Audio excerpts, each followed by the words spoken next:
Terima kasih Kang Hadi. Alah, luar biasa. Assalamualaikum warahmatullahi wabarakatuh. Salam Waalaikumsalam. sejahtera untuk kita semua.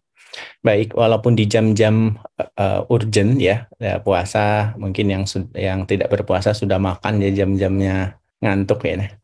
Eh, tentu yang pertama apresiasi untuk seluruh teman-teman sejawat yang sudah di 113 orang hadir. Terima kasih Pak Ketum, Dr. Gigi Ing Ihsan Hanafi, Mas MH, Bu Sekjen, Dr. Nur Arida, kemudian MC sekaligus moderator rangkap, Kang Hadi, seluruh guru, pemilik rumah sakit, direktur rumah sakit, teman sejawat, dan seluruh yang hadir di pertemuan siang hari ini. Yang pertama memang ini sengaja kita sampaikan karena beberapa FGD yang diselenggarakan oleh Kementerian Kesehatan tidak berbicara substansi isi pasal, tetapi lebih kepada permasalahan-permasalahan yang ditampung sehingga perlunya kita hari ini berdiskusi mengenai khusus terkait substansi isi pasal. Kenapa? Karena di substansi isi pasal inilah yang nanti akan disahkan oleh pemerintah dalam hal ini agar kita bisa mengambil langkah setidaknya bisa mengantisipasi tantangan yang akan kita hadapi ke depan pada saat undang-undang kesehatan ini diterapkan. Nah, tentu kajian saya bersama Kang Hadi juga yang memang kami berdua ditugaskan, saya khususnya mencoba memahami isi-isi pasal sebagai akademisi, karena saya juga dosen di Magister Hukum Kesehatan, termasuk juga praktisi di perumah sakitan.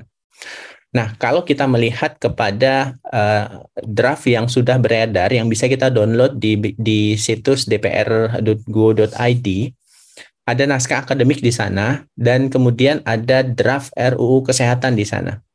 Nah, persoalannya ternyata di dalam naskah akademik, pendekatan yang dilakukan adalah yuridis normatif, bukan sosiologis normatif. Nah, pendekatan yuridis normatif yang digunakan oleh pemerintah ini tentu tidak berdampak atau berefek atau berpengaruh sama sekali terhadap sosiologis normatif yang terjadi saat ini. Yang terjadi saat ini faktanya adalah memang beberapa rumah sakit kita mengalami kekurangan dokter, terutama spesialis radiologi dan spesialis lainnya. Tetapi di dalam naskah akademik ini hanya mengambil beberapa jurnal yang saya baca, kemudian beberapa artikel yang saya baca dengan kemudian dikaitkan dengan beberapa pasal.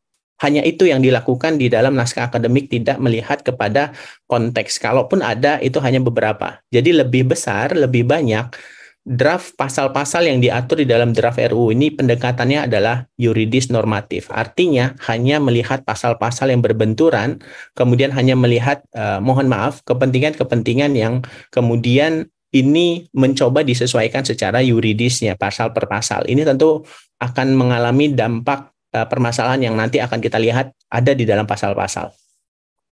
Nah, tentu sedikit menggambarkan bahwa di dalam RUU yang kita kenal dengan istilah nanti omnibus kesehatan, ternyata omnibus kesehatan ini dia diperbolehkan untuk memuat materi muatan baru, akan ada muatan pasal baru, kemudian akan mengubah pasal-pasal yang sudah ada, kemudian bahkan mencabut peraturan undang-undang yang sejenis. Nah, ini yang mencabut ini ya, yang akhirnya kalau undang-undang ini disahkan, kita sudah tidak punya lagi undang-undang rumah sakit. Karena undang-undang rumah sakit termasuk undang-undang yang dicabut dan dinyatakan tidak berlaku. Nah, tentu dalam hal ini tadi sudah disampaikan oleh Pak Ketum bahwa perlu penguatan partisipasi masyarakat. Dalam hal ini adalah seluruh insan perumah sakitan swasta, karena kita memiliki porsi terbesar di Indonesia rumah sakit swasta dengan porsi 69% dari seluruh rumah sakit yang ada di Indonesia. Tentu kita punya hak suara yang lebih besar, hak untuk didengar pendapatnya, hak untuk dipertimbangkan pendapatnya, termasuk juga hak untuk mendapat penjelasan kalau pendapat-pendapat kita itu ternyata tidak didengar atau tidak dipertimbangkan. Nah, dalam RUU Kesehatan ini ada 13 undang-undang yang digabungkan menjadi satu di dalam satu omnibus. Dia hanya merubah 4 undang-undang existing, tetapi mencabut 9 undang-undang existing. Jadi 9 dicabut dan 4 itu masih dinyatakan berlaku. Yang 4 itu Undang-Undang Pendidikan Nasional, Sisdiknas, Pendidikan Tinggi, BPJS, dan SJSN. Sementara Undang-Undang Rumah Sakit itu dinyatakan dicabut dan tidak berlaku. Ada total 243 halaman dan 478 pasal dalam draft RUU yang nanti akan coba kita Tadi kata Kang Hadi, coba kita kupas. Mudah-mudahan teman-teman memahami substansi isi pasal. Nah, ini undang-undang yang dicabut. Nah, kita mempertanyakan sebenarnya, kenapa undang-undang rumah sakit ini harus dicabut? Padahal ini adalah undang-undang lex spesialis, termasuk seluruh undang-undang yang sudah mengatur seluruh profesi. Nah, termasuk di dalamnya undang-undang wabah juga dicabut, undang-undang kesehatan juga dicabut, kekarantinaan, kebidanan, perawat, tenaga kesehatan, kesehatan jiwa, dan praktek kedokteran ini dinyatakan dicabut dan tidak berlaku pada saat undang-undang ini disahkan. Nah, apa yang ada di dalam materi di dalam draft RUU? Ada hak dan kewajiban di sana. Tetapi hak dan kewajiban hanya mengatur tenaga medis dan tenaga kesehatan.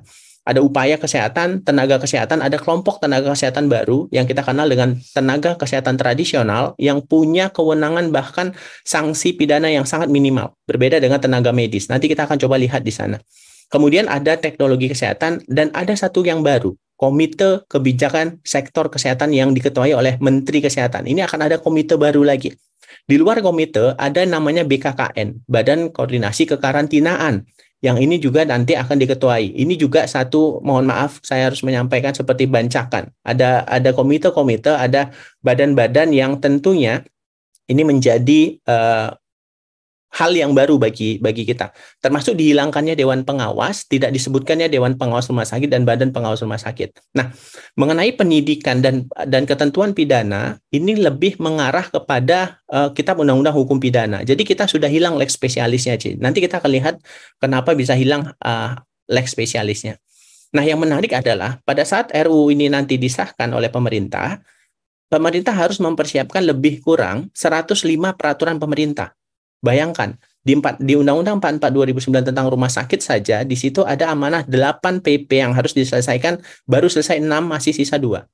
Kemudian pada saat RUU ini disahkan, selain 105 peraturan pemerintah yang harus disahkan, ada lagi 11 peraturan presiden dan ada 21 peraturan menteri kesehatan, termasuk ada satu peraturan keputusan menteri kesehatan dan satu peraturan direktur BPJS. Bayangkan. Bagaimana pemerintah bisa mempersiapkan ini 105 tambah 11 tambah 21 tambah 1 untuk mempersiapkan. Kekhawatiran saya adalah yang lama tentu akan dimodifikasi atau sementara digunakan dulu. Sementara yang lama itu tentu kita harapkan ya harusnya itu saja yang diubah, tidak perlu mencabut undang-undangnya. Apalagi undang-undang rumah sakit dinyatakan dicabut dan tidak berlaku, yang itu adalah lex spesialis kita di dunia perumah sakitan. Nah, apa saja yang ada di dalam peraturan pemerintah yang harus disiapkan oleh pemerintah? Tentu karena keterbatasan waktu, saya tidak perlu menyebutkan, tetapi saya hanya menyebutkan beberapa saja. Seperti kesehatan reproduksi, ini sebenarnya sudah ada PP-nya nomor 61 2014. Kemudian pelayanan darah dan penyelenggaraan transplantasi organ dan atau jaringan tubuh. Nah, terkait transplantasi organ, di sini menarik, di ketentuan pasalnya, bahwa orang yang sudah mati batang otaknya itu dianggap setuju untuk mendonorkan organnya. Tentu ini kalau yang bersangkutan sebelumnya menyatakan keberatan, kita tidak bisa melakukan. Nah, penyelenggaraan transplantasi organ ini sudah diatur di dalam PP 35 2021. Mungkin ini nanti akan diberlakukan atau mungkin direvisi kalau itu dinyatakan tidak sesuai atau bertentangan. Kemudian nanti akan ada PP tentang penanggulangan penyakit menular, penyakit tidak menular, kesehatan lingkungan. Kemudian ada PP tentang fasilitas pelayanan kesehatan, kefarmasian, dan telekesehatan dan telemedicine. Kalau telemedicine selama ini diatur dengan Peraturan Menteri Kesehatan nomor 20 2019, nanti akan diatur melalui peraturan pemerintah. Nah, perlu saya jelaskan dulu sedikit tentang hierarki peraturan perundang-undangan. Hierarki peraturan perundang-undangan itu yang tertinggi adalah pertama, Undang-Undang Dasar 1945. Baru yang kedua itu TAP MPR. Yang ketiga, Undang-Undang. Kemudian setelah yang ketiga undang-undang, di bawah undang-undang ada Perpu namanya, Peraturan Pemerintah Pengganti Undang-Undang. Yang itu yang Undang-Undang Cipta Kerja tidak disahkan atau tidak berlaku, maka pemerintah membuat Perpu. Di bawah Perpu ada peraturan pemerintah. Kemudian di bawah peraturan pemerintah ada peraturan daerah. Nah, di mana porsi peraturan menteri? Peraturan menteri itu berada di antara peraturan pemerintah dengan peraturan daerah. Jadi dia adalah teknis penyelenggaraan di dalam melaksanakan ketentuan yang diatur di dalam undang-undang atau yang sudah disebutkan di dalam peraturan pemerintah. Sehingga porsi peraturan pemerintah ini tepat berada di bawah undang-undang. Baru kemudian peraturan menteri. Nah, untuk penyelenggaraan ke praktek farmasian itu sudah diatur di PP nomor 51 2009. Kemudian penyelenggaraan perumah sakitan sebenarnya kita sudah punya PP 47 2021 yang nanti diatur dalam bentuk PP juga, termasuk ada satu PP tentang kompetensi manajemen kesehatan pimpinan Pasienkes. Jadi yang seperti disampaikan oleh Pak Ketum tadi, untuk menjadi pimpinan kepala rumah direktur atau kepala rumah sakit yang tidak harus tenaga medis, disebutkan di situ ada tenaga kesehatan dan profesional. Nah, kompetensinya manajemen untuk menjadi pimpinan nanti akan diatur melalui peraturan pemerintah amanahnya. Jadi banyak peraturan-peraturan pemerintah yang akan dibuat lebih kurang 105. Saya mungkin akan melewatkan ini termasuk beberapa ketentuan yang lain termasuk gelar akademik, sertifikat profesi, gelar advokasi, surat tugas yang tadinya diatur dalam peraturan Menteri 252/2011 ini diatur melalui surat tugas. Termasuk juga tentang tenaga kesehatan asing. Tenaga kesehatan asing nanti akan diatur melalui peraturan Menteri dan peraturan pemerintah. Termasuk juga yang menarik adalah ada kelompok tenaga baru, yaitu yang dipisahkan dari kelompok tenaga kesehatan. Jadi selain ada tenaga medis, tenaga kesehatan, dan ada tenaga kesehatan tradisional. Uniknya, tenaga kesehatan tradisional ini mereka punya konsil tersendiri. Yang ini yang saya sinyalir, karena begitu saya baca naskah akademik, tidak ada satupun yang mengacu atau mengambil data termasuk kepentingan terkait tenaga kesehatan tradisional. Artinya ini seperti pasal sisipan, disisipkan di dalam pasal, sementara di naskah akademiknya tidak disebutkan secara rinci tentang pentingnya atau peran tenaga kesehatan tradisional. Nah, kemudian terkait peraturan pemerintah, kita sudah punya Permenkes nomor 24 tahun 2022 tentang rekam medis. Nah, ini nanti akan diubah dalam bentuk peraturan pemerintah, termasuk tentang rahasia kesehatan pribadi pasien. Kita sudah punya Undang-Undang PDP, Perlindungan Data Pribadi Pasien, nomor 27 2022. Nah, ini nanti akan ada peraturan pemerintahnya tentang kesehatan rahasia kesehatan pribadi pasien.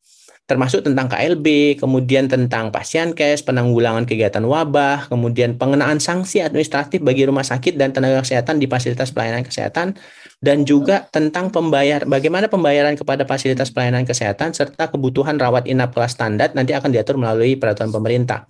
Nah, akan ada peraturan presiden, 11 peraturan presiden, seperti bagaimana peserta yang mengalami kekerasan atau kecelakaan tunggal, itu akan diatur dengan peraturan presiden, termasuk besaran iuran jaminan kesehatan. Dan ada 21 peraturan Menteri Kesehatan yang mengatur terkait sistem rujukan pelayanan kesehatan perorangan nanti akan diatur melalui Permen. Jadi mainannya nanti akan ada di Permen ini, aturannya teknis. Kemudian pendayagunaan tenaga kesehatan termasuk penerbitan STR sementara, SIP, kemudian juga pelaksanaan tenaga kesehatan sampai kepada persetujuan. Jadi tidak ada lagi informed consent tetapi diganti dengan tata cara persetujuan tindakan medis dan tindakan kesehatan. Jadi bukan informed consent lagi yang sudah diatur di Permenkes 290 tahun 2008 akan diatur melalui Permenkes lagi, tapi mungkin bahasanya menjadi tata cara persetujuan tindakan medis dan tenaga kesehatan. Nanti kita akan lihat, termasuk juga ketentuan-ketentuan yang mengatur tentang pendelegasian wewenang. Nah, kita masuk ke dalam substansi terkait pelayanan kesehatan. Siapa tenaga medis ada dijelaskan di dalam pasal 1 draft RUU. Siapa tenaga kesehatan juga sudah diatur. Persoalannya tidak ada definisi tentang tenaga kesehatan tradisional, termasuk telekesehatan. Telekesehatan itu katanya bersifat non-klinis, dan telemedicine dia bersifat klinis. Nah, tentu ini perlu rujukan yang tegas karena pemahaman saya telekesehatan itu seharusnya juga bersifat klinis dan non-klinis, bukan hanya bersifat klinis. Tentu ini bisa menjadi koreksi dan masukan kita juga terkait telekesehatan. Ini untuk mengakomodir terkait tentang pelayanan kesehatan yang sudah sangat menjamur saat ini. Nah, terkait definisi pelayanan kesehatan dan upaya tenaga kesehatan saya lewatkan saja. Nah, ini yang tadi saya sampaikan bahwa di dalam upaya penyelenggaraan upaya kesehatan itu meliputi yang terakhir ada pelayanan kesehatan tradisional.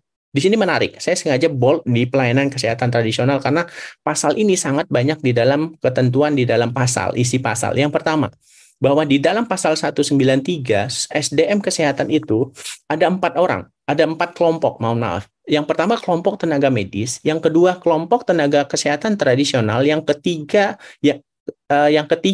kelompok tenaga kesehatan tradisional, dan yang keempat adalah tenaga pendukung dan penunjang lainnya. Nah, persoalannya adalah terkait tenaga kesehatan tradisional. Kalau di dalam pasal, di dalam draft, hanya disebutkan, nanti kita akan lihat, hanya ada bahasa tenaga medis dan tenaga kesehatan. Tenaga medis dan tenaga kesehatan. Hak hak-haknya juga akan diatur tentang hak tenaga medis dan tenaga kesehatan. Kewajibannya juga mengatur tentang hak tenaga medis dan tenaga kesehatan. Tidak disebutkan tentang hak dan kewajiban, kewenangan, termasuk sanksi bagi tenaga kesehatan tradisional dan tenaga kesehatan pendukung dan penunjang kesehatan. Jadi yang C dan D ini tidak disebutkan di dalam badan pasal, tetapi hanya menyebutkan tenaga medis dan tenaga kesehatan. Nah, bahkan terkait tenaga kesehatan tradisional, mereka di pasal 160 itu bisa melakukannya sebagai praktek mandiri tenaga kesehatan tradisional. Bisa di puskesmas, bisa di fasilitas pelayanan kesehatan tradisional dalam bentuk geria sehat, bahkan bisa di rumah sakit. Dan juga fasilitas kesehatan lainnya di pasal 160 ayat 2 untuk tempat pelayanan kesehatan tradisional. Bahkan masyarakat diberikan kesempatan seluas-luasnya agar bisa meningkatkan bahkan menggunakan pelayanan kesehatan tradisional. Nah, kemudian untuk tenaga kesehatan tradisional yang berpraktek dalam pengelolaan geria sehat, ini wajib dilakukan oleh tenaga kesehatan dan ada kewajiban untuk memiliki STR. Tetapi tidak disebutkan secara jelas untuk SIP-nya bagaimana. Bahkan pemerintah, daerah, dan kota diberikan kewajiban tanggung jawab untuk menyediakan pelayanan kesehatan tradisional, geria sehat, sesuai dengan kebutuhan. Nah, ini sangat eksklusif sekali terkait SDM tenaga kesehatan tradisional. Tidak ada definisi dan penjelasan apa yang dimaksud dengan tenaga kesehatan tradisional. Bahkan, kelompok tenaga kesehatan tradisional ini bisa memiliki satu konsil tenaga kesehatan tradisional sendiri. Jadi selain ada konsil tenaga medis dan tenaga kesehatan, ada juga konsil tenaga kesehatan tradisional. Bahkan kelompok tenaga kesehatan tradisional baru bahkan memungkinkan. Konsil di pasal 253 yang adanya hanya Konsil Kedokteran Indonesia, Konsil Tenaga Kesehatan Indonesia, tetapi tidak disebutkan konsil tenaga kesehatan tradisional. Tapi selain konsil 2 di atas, Presiden bisa membentuk konsil tenaga kesehatan tradisional. Jadi akan ada konsil tenaga kesehatan tradisional yang nanti akan diatur dalam peraturan pemerintah. Nah, yang menarik adalah tadi konsilnya akan ada, tetapi tidak disebutkan di dalam badan pasal tentang majelis disiplin tenaga kesehatan tradisional. Yang ada adalah majelis disiplin bagi tenaga medis sifatnya permanen, bagi tenaga kesehatan sifatnya ad hoc. Nah, yang mereka bertanggung jawab kepada menteri melalui Konsil Kedokteran Indonesia. Nah, kemudian bahkan konsil untuk tenaga kesehatan tradisional tidak ada. Nah, ini yang kemudian menjadi sisipan pasal, memasukkan pasal atau menambahkan pasal tenaga kesehatan tradisional, tetapi tidak ada definisinya, tidak ada konsilnya, ada konsilnya, tetapi tidak ada majelis disiplin tenaga kesehatan tradisionalnya. Nah, hak dan kewajiban pasal 282 yang disebutkan di dalam badan pasal keseluruhan, nanti silakan Bapak B teman sejawat, guru besar, dokter, dan sejawat semua, hanya menyebutkan tenaga medis dan tenaga kesehatan, tidak menyebutkan tenaga kesehatan tradisional, padahal mereka memiliki kewenangan yang lumayan luar biasa kalau menurut saya. Nah, bahkan fasilitas pelayanan kesehatan, ingat, fasilitas pelayanan kesehatan bukan hanya rumah sakit, tapi juga praktik mandiri, puskesmas, klinik, apotik, dan juga laboratorium. Ada kewajiban di sini melakukan upaya pemanfaatan hasil, bahkan ada kewajiban untuk penelitian. Nah, tentu biaya penelitian ini kita harus mengocek dari kocek kita sendiri. Bahkan penyelenggara fasilitas pelayanan kesehatan dilarang mempekerjakan tenaga medis dan tenaga kesehatan yang tidak memiliki izin. Tapi tidak disebutkan tenaga kesehatan tradisional yang tidak mungkin bisa tidak memiliki izin karena tidak disebutkan di dalam badan pasal. Yang menarik adalah terkait layanan gawat darurat. Ada kewajiban, tapi kewajiban ini di pasal 284 hanya bagi tenaga medis dan tenaga kesehatan memberikan pertolongan pertama kepada pasien dalam keadaan gawat darurat. Nah, pertolongan pertama pada keadaan gawat darurat tersebut di atas, di pasal 284, di dalam pasal 290, ini dapat menggunakan teknologi informasi dan komunikasi. Artinya bisa by phone ini sepertinya, atau bisa video call sepertinya, atau dengan menggunakan. Persoalannya adalah perlindungannya bagaimana. Kalau ternyata pasiennya itu meninggal, dokter atau rumah sakit yang menerima telepon dengan memanfaatkan teknologi informasi komunikasi tadi, tentu seharusnya itu dilindungi. Tetapi di dalam pasal tidak ada hak untuk mendapatkan perlindungan hal seperti ini. Termasuk juga kewajiban untuk larangan untuk tidak boleh meminta uang muka dan mendahulukan segala administratif. Ini yang disampaikan oleh Kang Hadi tadi. bahwa ada kewajiban untuk melaporkan. Jadi dokter dan perawat, seluruh tenaga kesehatan wajib melaporkan. Jadi melaporkannya bukan kepada organisasi profesi. Jadi melaporkannya bukan kepada majelis disiplin, bukan melaporkannya kepada atasan, tetapi kewajibannya itu melaporkan kepada aparat penegak hukum. Kalau dalam pemberian pelayanan kesehatan dia mengetahui, dia tahu atau dia menemukan dugaan tindak pidana. Nah, apabila adanya dugaan pidana, itu ternyata di dalam pasal 440, tadinya di pasal 310, kemudian di pasal 440, pemeriksaan adanya dugaan atau patut diduga adanya pelanggaran hukum, itu tenaga pengawas, ada nanti peran tenaga wajib melaporkan kepada penyidik. Sudahlah dilaporkan kepada aparat penegak hukum, kalau kita ketahui nanti akan datang juga ada tenaga pengawas yang nanti akan bisa dilaporkan kepada penyidik. Jadi pendekatannya ini kepada hukum pidana sebenarnya, padahal rumah sakit keperdataan ini nanti saya akan coba jelaskan. Bahkan hak mengadukan. Setiap orang yang mengetahui, tadi kewajiban bagi tenaga medis dan tenaga kesehatan. Sekarang ada lagi, setiap orang. Kalau orang berarti boleh pengunjung, boleh wartawan yang ada di sana, boleh LSM atau siapapun di sana. Karena bahasanya adalah setiap orang. Yang dia mengetahui, ada bahasa atau kepentingannya dirugikan atas tindakan tenaga medis atau tenaga kesehatan. Tetapi untuk tindakan tenaga kesehatan tradisional tidak disebutkan di sini. Jadi setiap orang yang mengetahui dan kepentingannya dirugikan atas tindakan tenaga medis atau tenaga kesehatan, ini mengadukannya kepada KKI. Pertama, identitas pengadu, nama, ini yang pertama, pasal 320. Kemudian pengaduan sebagaimana dimaksud, diselesaikan terlebih dahulu dengan mekanisme keadilan restoratif atau restoratif justice. Jadi kalau restoratif justice ini adalah hak diskresi penyidik atau pihak polisi. Nah, menarik karena setelah mengadukan kepada MK/DKI, kemudian majelis disiplin, dan kemudian aparat penegak hukum, kalaupun dijatuhkan sanksi oleh pencabutan STR atau rekomendasinya, kemudian pencabutan 3 bulan 6 bulan, aparat penegak hukum di sini ada kewajiban mengutamakan penyelesaian persidangan dengan mekanisme restoratif justice. Tapi mohon maaf, pengalaman di lapangan restoratif justice ini tentu bukan 0 rupiah. Kemudian tetap memungkinkan untuk diambil atau dibawa ke ranah pidana. Ini yang kita perlu kritisi dan perlu kita waspadai. Kenapa? Kalau tadi sudah mengadukan kepada majelis, kemudian dilakukan restoratif justice, bahkan diamanah pasal 327 yang diduga melakukan kesalahan melalui alternatif penyelesaian sengketa di luar pengadilan. Dalam hal ini adalah mediasi. Mediasi adalah salah satu pilihan. Sebenarnya APS itu ada banyak. Yang pertama bisa negosiasi, yang kedua mediasi, yang ketiga bisa konsolidasi. Tentu alternatif penyelesaian sengketa yang tadinya sudah restoratif justice, kalau itu gagal dia dibawa kepada APS tadi, mediasi, konsolidasi atau negosiasi. Persoalannya ada di pasal 328. Di pasal 328, walaupun sudah mengadukan kepada majelis dalam rangka penegakan disiplin, walaupun sudah diselesaikan melalui alternatif penyelesaian sengketa melalui mediasi, konsolidasi, negosiasi, walaupun sudah dilakukan restoratif justice, di pasal 328 ternyata tidak menghilangkan hak setiap orang untuk melaporkan adanya dugaan tindak pidana kepada pihak atau menggugat. Ini bahasanya dan atau menggugat perdata ke pengadilan. Artinya setelah diadukan pidana, dannya itu bisa kepada gugatan perdata. Atau pasiennya tinggal memilih, mau pidana penjara saja si dokternya, tenaga kesehatannya, atau dia mau menggugat saja miliaran rupiah atau ratusan miliar rupiah ke pengadilan. Nah, ini tentu masih pasal 328, ini masih sama bunyinya di pasal 66 Undang-Undang 29 2004 yang perlu kita kritisi. Seharusnya pendekatannya bukan hukum pidana. Ini yang nanti akan dialami oleh nakes pada saat baru diduga melakukan kesalahan.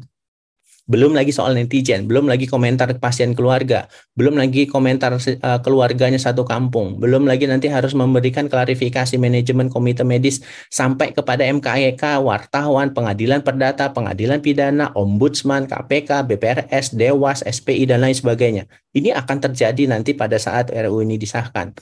Nah, tidak di dalam setelah dicabutnya Undang-Undang 44 2009 tentang rumah sakit yang di situ disebutkan jelas peran Badan Pengawas Rumah Sakit BPRS.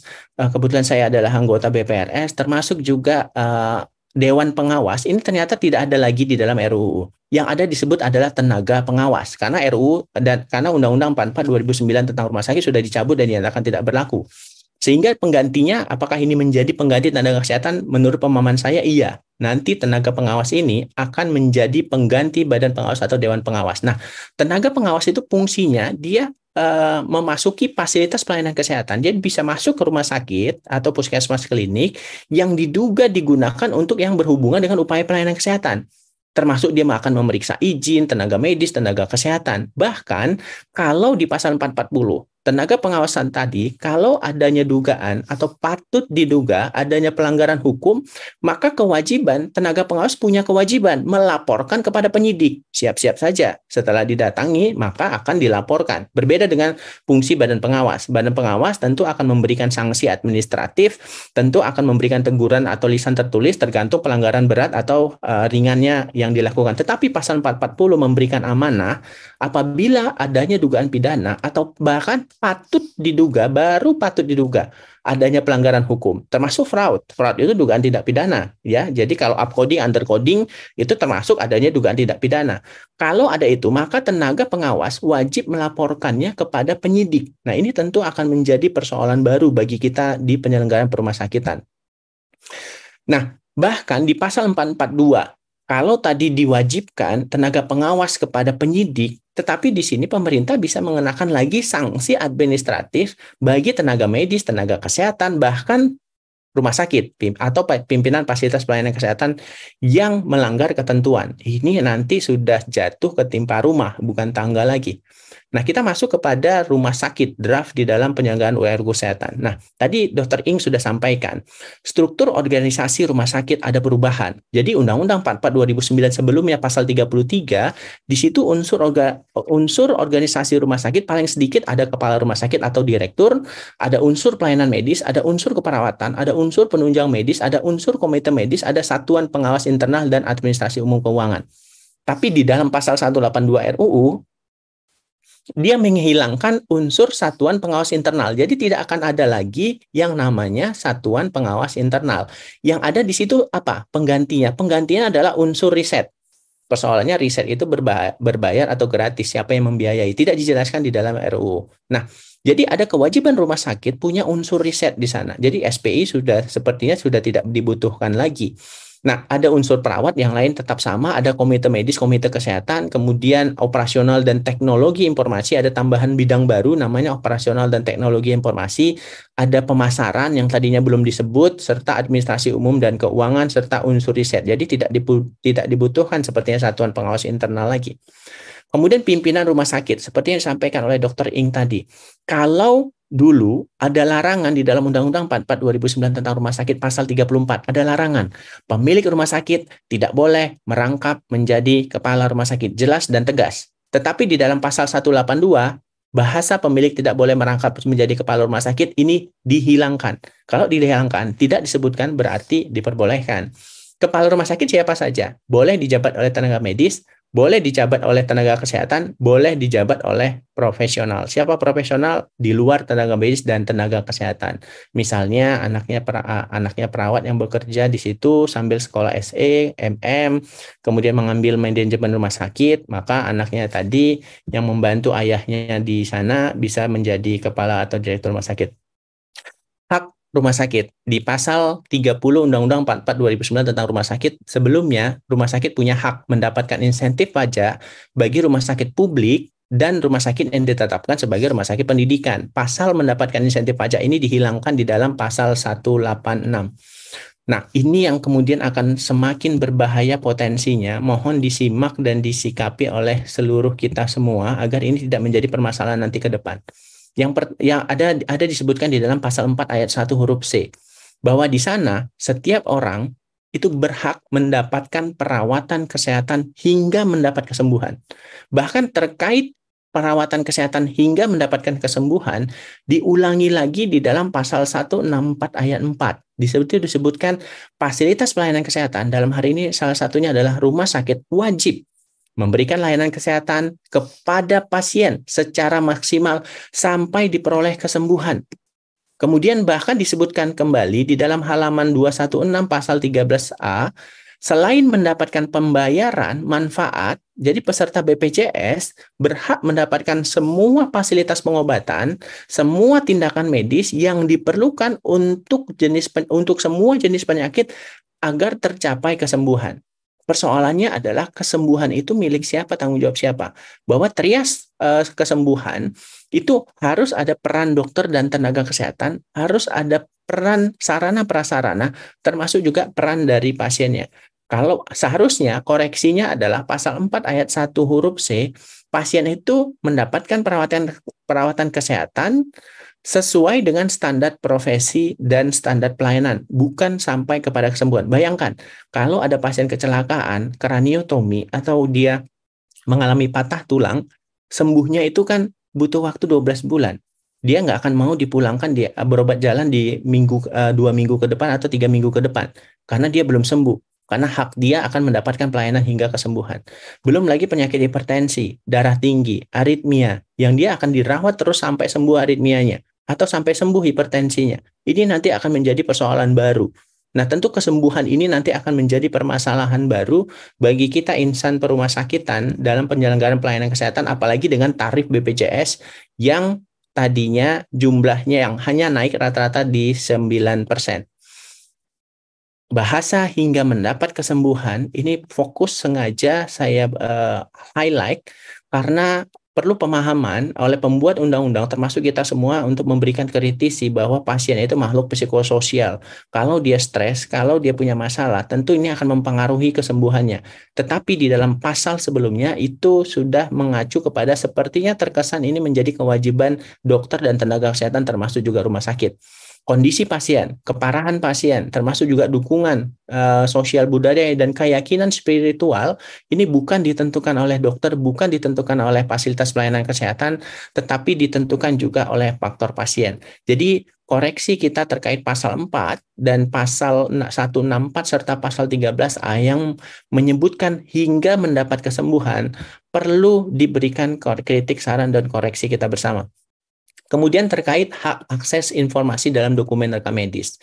Hak akses ini akan semakin menimbulkan potensi bahaya baru karena tidak semua orang memahami isi tulisan dan maksud apa yang dituliskan oleh dokter dan tenaga kesehatan.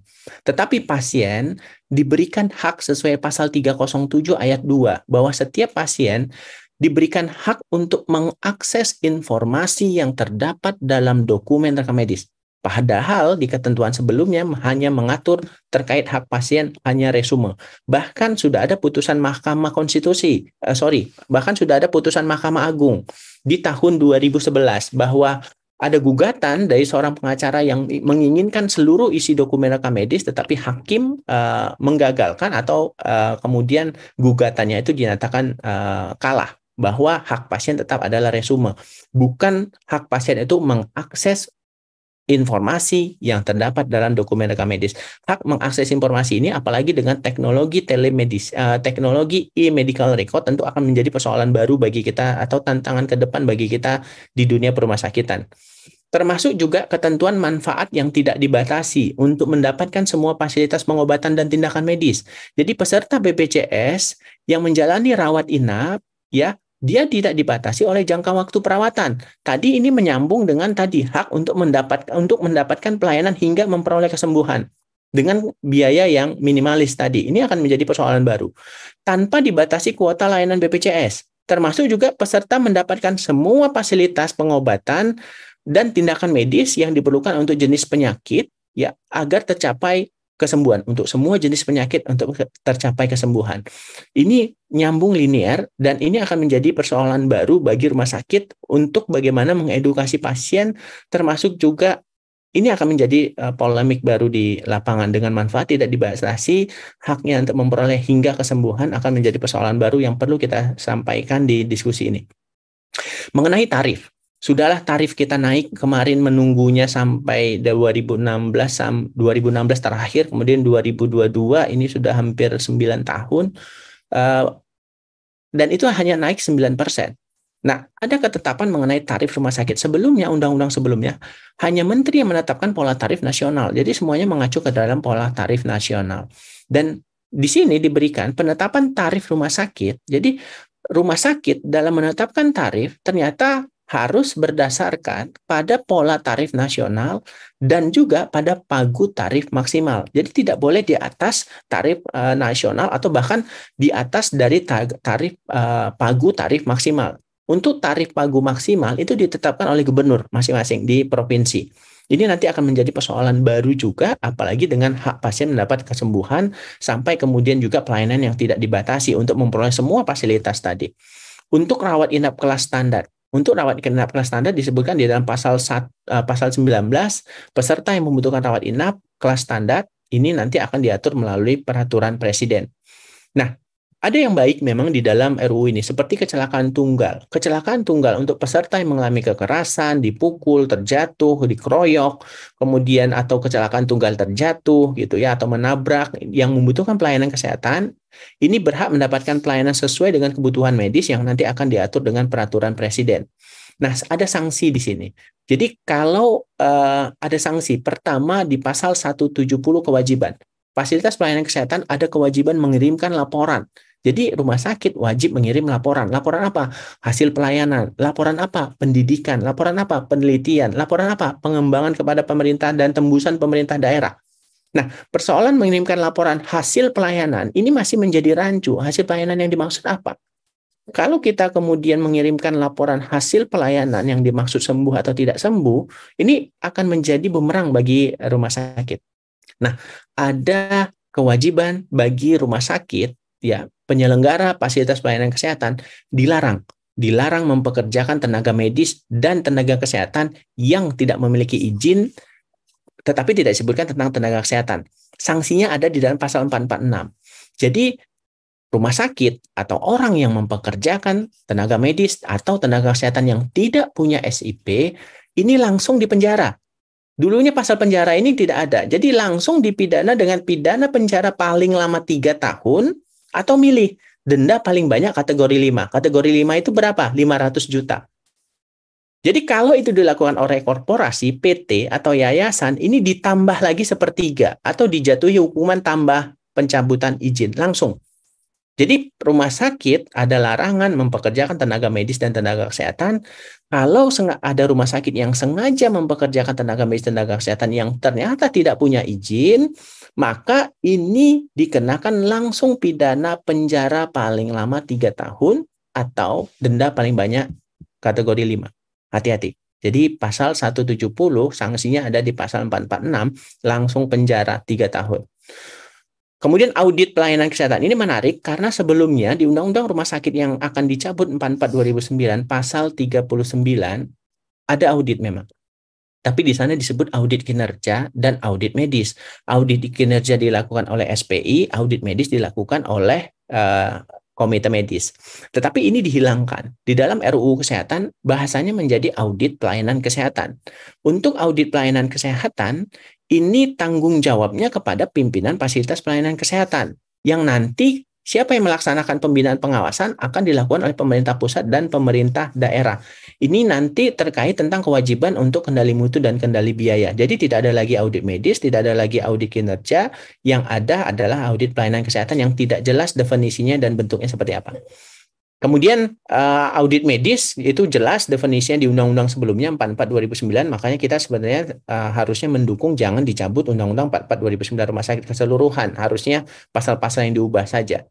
Nah, kita masuk kepada pemidanaan. Ini yang saya sangat sayangkan. Di beberapa pertemuan termasuk FGD, kebetulan ada di situ narasumber yang memang hukum murni. Termasuk ada guru saya lihat di situ. Beberapa yang memang berlatar belakang hukum, tidak berlatar belakang kesehatan. Yang mereka juga sangat menyayangkan pendekatan yang dilakukan adalah pemidanaan. Saya perlu jelaskan dulu sedikit tentang lex specialis derogat legi generalis.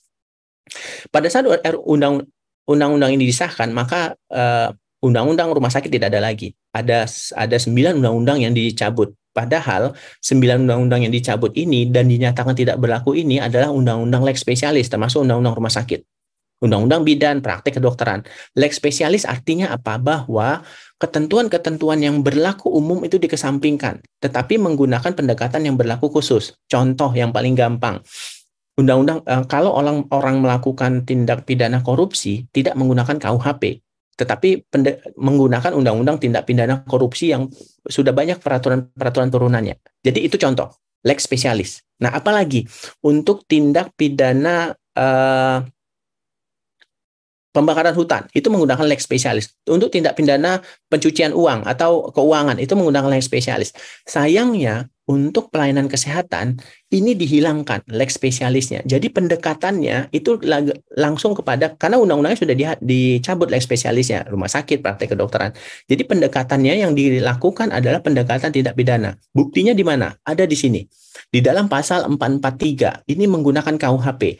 Pada saat penyidik kepolisian yang berwenang sesuai dengan tugasnya bertanggung jawab melakukan penyidikan tindak pidana di sektor kesehatan, mereka menggunakan kitab undang-undang hukum pidana. Jadi sudah menggunakan lex generalis, artinya menggunakan menggunakan KUHP termasuk sanksi tadi.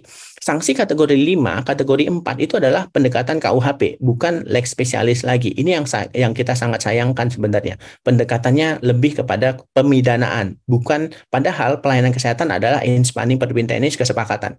Ketentuan pidana yang tadi saya sebutkan kategori 5, yang saya sebut 500 juta, itu ada diatur di dalam Undang-Undang Nomor 1 Tahun 2023 tentang KUHP, pasal 79. Kategori 4 itu 200 juta. Siapa yang kena kategori 4? Tenaga kesehatan tradisional.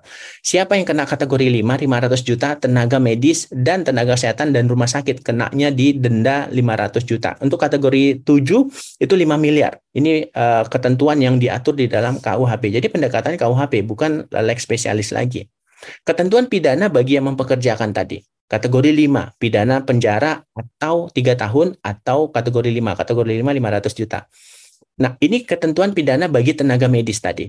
Tenaga medis dan tenaga kesehatan yang dia berpraktek, termasuk juga tenaga kesehatan asing, yang dia berpraktek tidak memiliki STR, dipidana dengan pidana denda kategori 5. Kategori 5 itu 500 juta.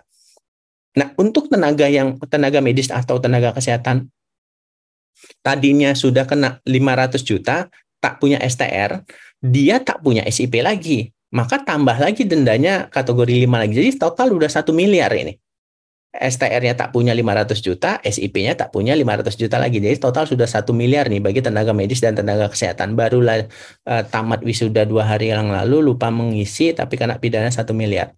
Nah, untuk orang yang bukan tenaga medis dan tenaga kesehatan, pidananya ini 5 tahun penjara langsung. Nah, ini yang menarik. Pasal 462, sama seperti di Undang-Undang Kesehatan. Untuk setiap tenaga medis atau tenaga kesehatan yang melakukan kelalaian berat, mengakibatkan pasien luka berat, ini pidananya pidana penjara paling lama 3 tahun. Kalau luka berat. Kalau kemudian mengakibatkan kematian, ini akan dipidana dengan pidana penjara 5 tahun langsung. Ini kenanya di tenaga medis atau tenaga kesehatan. Kita lihat di tindak pidana bagi tenaga kesehatan tradisional.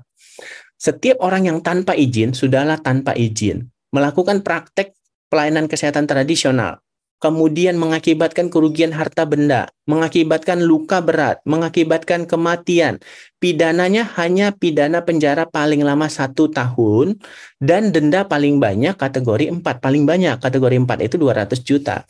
Jadi bagi orang yang melakukan praktek kesehatan tradisional, mengakibatkan harta benda, kemudian luka berat, kemudian kematian, penjaranya hanya 1 tahun dan denda kategori 4.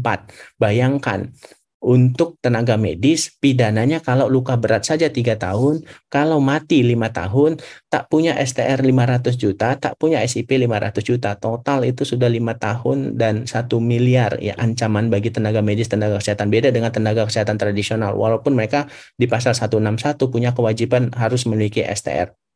Tapi ancamannya berbeda. Nah, kemudian yang menggunakan identitas alat itu ada larangan pidana penjara, ini langsung 5 tahun. Nah, untuk yang tanpa SIP, tanpa STR, ini pidananya kalau dia pakai alat, orang bukan tenaga medis, bukan tenaga kesehatan, ini 5 tahun penjara atau denda kategori 4. Kategori 4 itu 200 juta.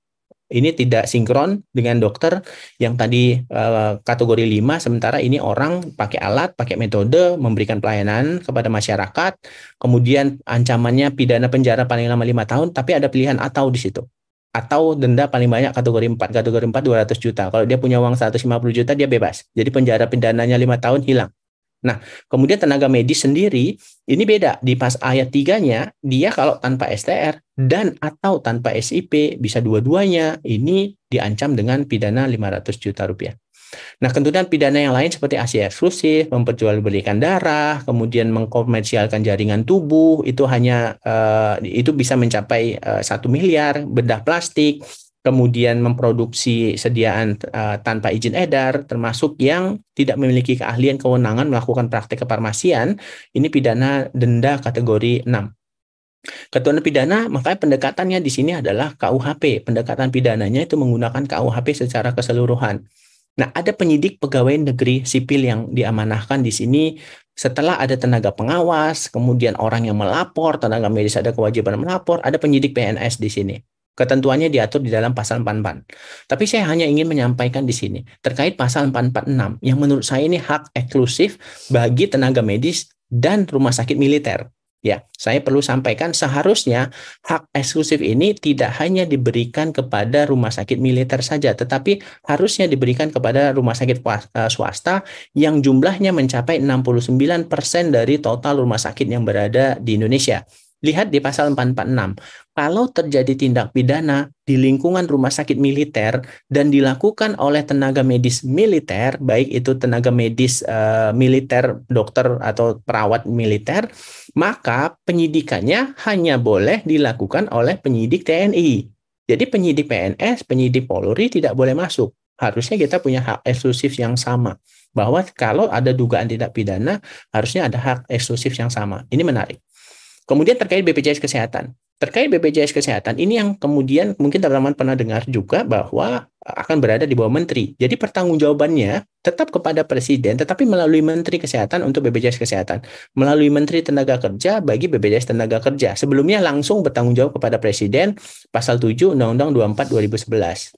Kemudian ada penghapusan di dalam pasal 24 ayat 3, huruf D dihapus. Apa huruf D? Huruf D itu bahwa direksi harusnya punya kewenangan mengusulkan terlebih dahulu kepada presiden penghasilan dewan pengawas dan direksi.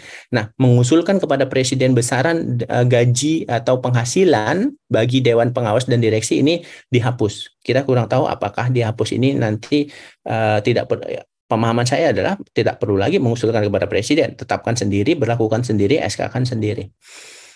Nah, BPJS ini yang sebenarnya menarik, sebenarnya terkait BPJS wajib menerima kerjasama, ada di dalam pasal 23. Tetapi ini menariknya menjadi rancu, menjadi tabrakan. Lihat di pasal 23, bahwa di pasal 23 ayat 2, BPJS itu wajib menerima kerjasama yang diajukan fasilitas pelayanan kesehatan yang sudah punya izin. Kemudian BPJS Kesehatan atau fasilitas kesehatan tidak dapat memutuskan kerjasama secara sepihak. Ini ada kewajiban nih. Jadi kalau kita sudah kerjasama, mengajukan kerjasama kepada BPJS, BPJS wajib menerima kerjasama itu. Tetapi kita, kalau sudah tidak, baik itu rumah sakit atau BPJS yang tidak ingin bekerja sama lagi dengan BPJS, nggak bisa itu memutuskan kerjasama secara sepihak.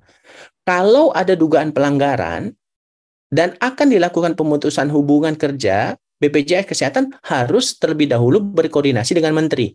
Jadi peserta dapat memilih fasilitas pelayanan kesehatan sesuai dengan kebutuhan peserta. Hati-hati di sini. Ini pasal yang sangat berbahaya menurut saya. Jadi peserta diberikan hak dapat memilih rumah sakit yang sesuai kebutuhan peserta. Bedakan antara kebutuhan peserta dengan kebutuhan medis peserta. Ini harus dilihat ini.